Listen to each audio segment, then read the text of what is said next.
প্রতিদিনের লাল শাকের একঘেয়েমি তরকারিকে একটু টুইস্টিং করার জন্য আজকের এই রেসিপি। ইটস কুকে আপনাদের স্বাগত জানাই। ভিডিওটা ভালো লাগলে অবশ্যই করে লাইক, শেয়ার, কমেন্ট করুন আর পাশে থাকার জন্য অবশ্যই করে সাবস্ক্রাইব করতে ভুলবেন না।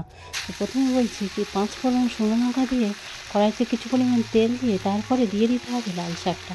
লাল শাকটা কিন্তু ছোটো সাইজ করে কাটতে হবে, মাঝারি সাইজটা।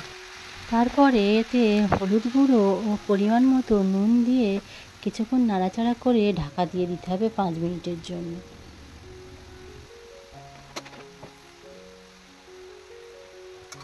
লাল শাকে কিন্তু প্রচুর পরিমাণে আয়রনের পরিমাণ থাকায় এই শাকটা খুবই উপকার। যাদের শরীরে রক্তের সমস্যা থাকে এই লাল শাক খেলেও খুবই উপকার পাওয়া যায়। লাল শাকটা প্রতিদিন না হলেও সপ্তাহে অন্তত 2 বার খাওয়া উচিত।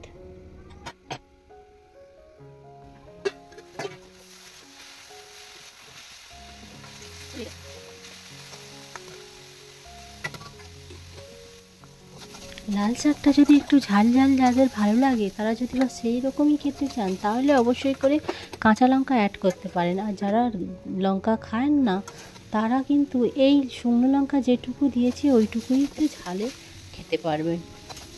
আর এই লাল শাকটা টুইস্টিং করার জন্য এর সঙ্গে কিছু পরিমাণ বড়ি ভেজে আমরা কিন্তু এর সঙ্গে অ্যাড করে দেবো।